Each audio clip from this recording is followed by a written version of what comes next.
Hello everyone, आज हम पढ़ेंगे सर्वनाम। सर्वनाम क्या होते हैं, सबसे पहले हम ये जानेंगे। संज्ञा के स्थान पे जिन शब्दों का प्रयोग किया जाता है उनको कहते हैं सर्वनाम। जैसे कि एक समय की बात है, एक प्यासा कौवा था, तो हम बार बार प्यासा कौवा ऐसे तो लिखेंगे नहीं कहानी में, तो उसकी जगह वह का प्रयोग करेंगे। तो वह शब्द क्या है हमारा? सर्वनाम। सर्वनाम पढ़ेंगे। सर्वनाम क्या होता है? संज्ञा के स्थान पर, संज्ञा के स्थान पर प्रयोग किए जाने वाले शब्द सर्वनाम कहलाते हैं। संज्ञा के दोहरान से बचने के लिए इनका प्रयोग किया जाता है। संज्ञा के दोहरान से बचने के लिए, क्योंकि बार बार उसी चीज को लिखेंगे तो सही नहीं लगेगा। जैसे कि वह, वे, हम, तुम, ये सब क्या है? हमारे सर्वनाम शब्द हैं। सर्वनाम के मुख्य 6 भेद होते हैं। इसके कितने भेद होते हैं? 6 भेद होते हैं इसके। पहला है पुरुषवाचक सर्वनाम, पुरुषवाचक सर्वनाम। उसके बाद अनिश्चयवाचक सर्वनाम, अनिश्चयवाचक सर्वनाम। निष्ठड़ है निश्चयवाचक सर्वनाम, निश्चयवाचक सर्वनाम। फोर्थ संबंधवाचक सर्वनाम, संबंधवाचक सर्वनाम। 6 नंबर का है प्रश्नवाचक सर्वनाम। मुख्य 6 भेद होते हैं इसके। 6ठा है निजवाचक सर्वनाम, सर्वनाम। अब एक एक करके इनको जानेंगे, इनके भेदों को, इनमें अंतर क्या है और इनके भेदों को हम कैसे पहचान सकते हैं। पुरुषवाचक सर्वनाम देखेंगे। सबसे पहले इसको देखेंगे। इसमें इसके भी 3 भेद होते हैं। उत्तम पुरुष, ये समझाऊंगी आपको। उत्तम पुरुष, मध्यम पुरुष और अन्य पुरुष। ये क्या हो गया? ये तो हो गया हमारा थर्ड पर्सन, सेकंड पर्सन, ये फर्स्ट पर्सन।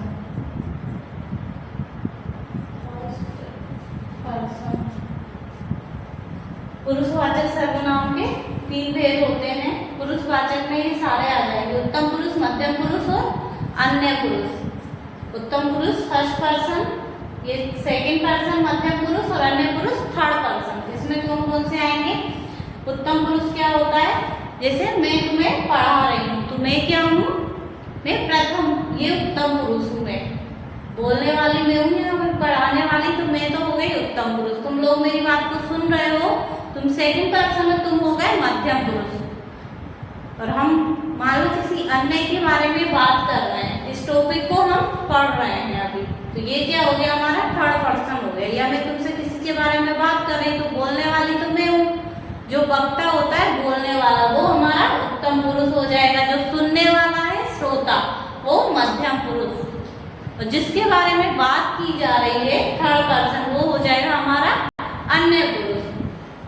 इसमें आ जाएंगे मैं, इसका बहुवचन बन जाएगा हम, ये तू, इसका बहुवचन बन जाएगा मध्यम पुरुष का तुम, और ये थर्ड अन्य पुरुष का वह आ जाएगा। अन्य पुरुष में इसका बहुवचन क्या बनेगा? वे। ये सारे अब इससे रिलेटेड, इससे संबंधित जो भी सर्वनाम आ जाएंगे ना, वह, उसका, इसका, अपना, तुम्हारा, हमारा, हम सबका, ये सब इन तीनों के अंतर्गत आके किसके अंदर आएंगे? पुरुषवाचक सर्वनाम के अंदर आ जाएंगे। इसमें लिखेंगे फिर इनको। जैसे मैंने बोला, वह बाजार जा रहा है, तो वह में कौन सा सर्वनाम है यहाँ, वह जा रहा है पहली बात तो वह में ये अन्य पुरुष है, कौन सा पुरुष है, अन्य पुरुष हो गया इसमें, वह में अन्य पुरुष और ये पुरुषवाचक सर्वनाम है, अन्य पुरुषवाचक सर्वनाम है इसके अंदर।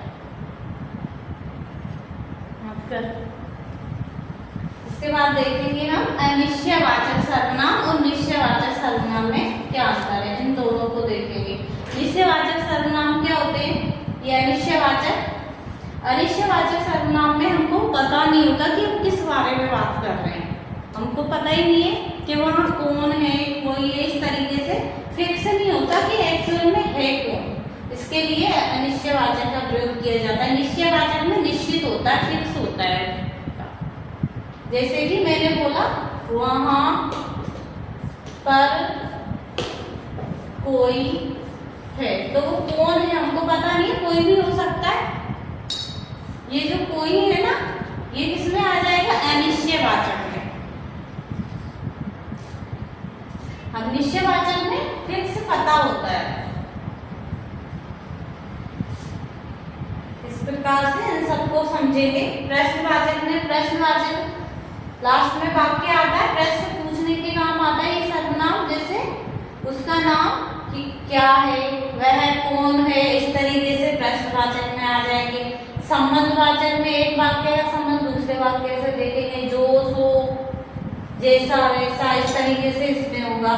निजवाचक में जो खुद के लिए स्वयं, खुद, उसके लिए जब आए ना स्वयं, खुद, ऐसे खुद के लिए जो सर्वनाम आए वो होगा निजवाचक सर्वनाम। बाकी के जो बचे हैं इनको हम डिटेल से कल देखेंगे। अभी इतना है, कल इन सबको मैं अच्छे से समझाऊंगी। अभी इतना है, थैंक यू।